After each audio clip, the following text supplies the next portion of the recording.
کیونکہ سرکار دو عالم صلی اللہ علیہ وسلم کی میرے محبوب آقا کی زبان عربی تھی، اس لیے میں عربی کو اس قدر محبوب رکھتا ہوں، چاہے کس زبان میں بھی میں کتاب لکھوں لیکن عربی میں اس کا نام رکھوں گا۔ ہر چیز کو سرکار کی عشق و محبت سے نسبت دیتے تھے۔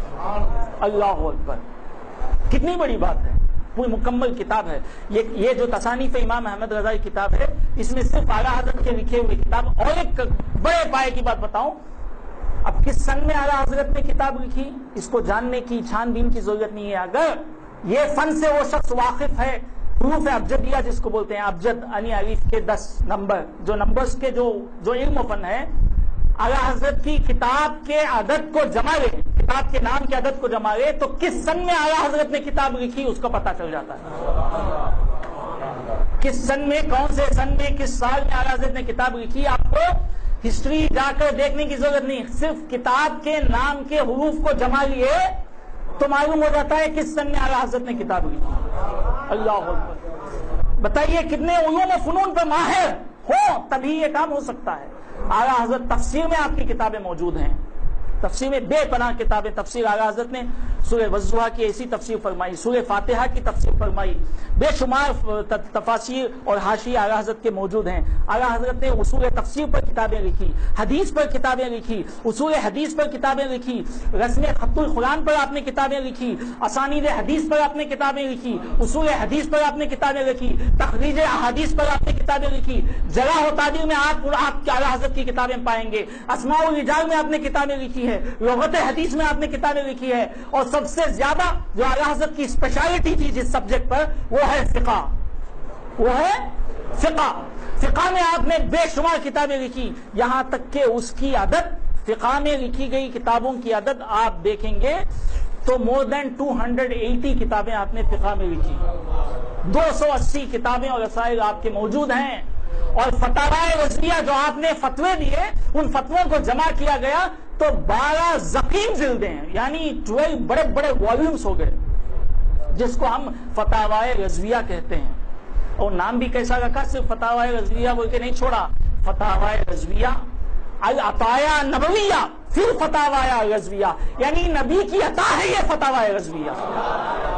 دیکھیے نام جو رکھتے ہیں، ہر سمت عشق و محبت کی بوٹ ہمیں ملتی ہے، مہکتی جاتی ہے۔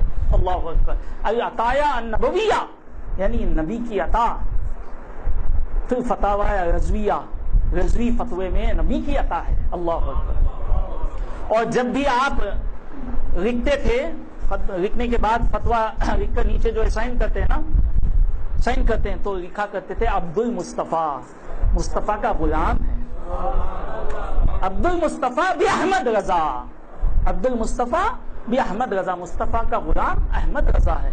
یعنی ہر طرف جہاں بھی موقع ملے سرکار دو عالم صلی اللہ علیہ وسلم کو یاد فرما لیتے تھے۔ یہ عشق ہے، عشق نبی، عشق نبی ہے۔ اللہ اکبر، ایسے عشق کی شمع آپ نے جگائی جس سے پوری دنیا کے مسلمانوں کے دلوں میں وہ شمع روشن ہو گئی،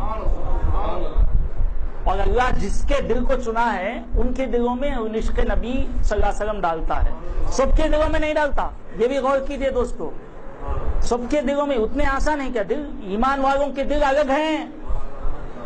اولئک کتب فی قلوبہم الایمان وأیدہم بروح منہ۔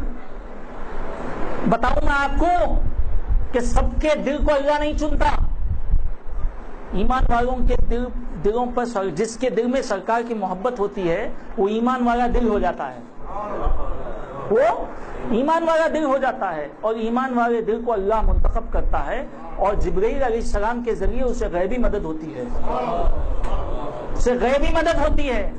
اللہ اکبر۔ کیوں؟ آخر ایمان والا دل کب ہوتا ہے؟ کون سی صفت اس کے پاس ہوتی ہے کہ وہ ایمان والا دل ہو جاتا ہے، کہ اللہ اس کے دل میں ایمان ڈال دیتا ہے؟ کون سی صفت ہونی چاہیے؟ تو معلوم ہوتا ہے کہ ان الذین یحادون اللہ ورسولہ ولو کانوا آباءہم او ابناءہم او اخوانہم او عشیرتہم، بے شک وہ لوگ یحادون اللہ ورسولہ ولو کانوا آباءہم او ابناءہم او اخوانہم، جو لوگ چاہے باپ ہوں، بھائی ہوں، کوئی بھی ہوں، اپنے خاندان والے ہوں، کوئی بھی ہوں، اللہ اور اس کے رسول سے جو دشمنی کرتا ہے، اس کو جو ہٹا دیتے ہیں، چاہے وہ کوئی بھی ہو، قریبی رشتہ دار ہی کیوں نہ ہو، اپنا باپ کیوں نہ ہو، اپنی ماں کیوں نہ ہو، اپنے بھائی کیوں نہ ہو، اپنے بچے کیوں نہ ہو، اپنے دنیا کیوں نہ ہو، جو لیکن اللہ اور اس کے رسول کی گستاخی کے سبب جب اس کو ہٹا دیتے ہیں تو اللہ کہتا ہے یہ میرے لیے اس نے ہٹایا، میرے رسول کے لیے اس نے اس سے اس گستاخی کے سبب اس نے اس سے عداوت کی، لہذا اس کے دل کو میں چنتا ہوں۔ یہ صفت اعلیٰ حضرت میں بدرجہ اتم پائی جاتی تھی، بدرجہ اتم پائی جاتی تھی۔ ایک اعلیٰ حضرت کے عشق نبی سے ہمیں عشق نبی کو پھر دو چیزوں میں تقسیم کریں گے، ایک عشق نبی ڈائریکٹ اور دوسرا گستاخ نبی سے عداوت، یہ بھی اعلیٰ حضرت نے ہمیں سکھائی۔ اور یہ عداوت اعلیٰ حضرت کی پیداوار نہیں ہے، یہ ہمیں احادیث سے اس کا ثبوت ملتا ہے، صحابہ کا طریقہ ہے، سرکار دو عالم صلی اللہ علیہ وسلم کا طریقہ ہے۔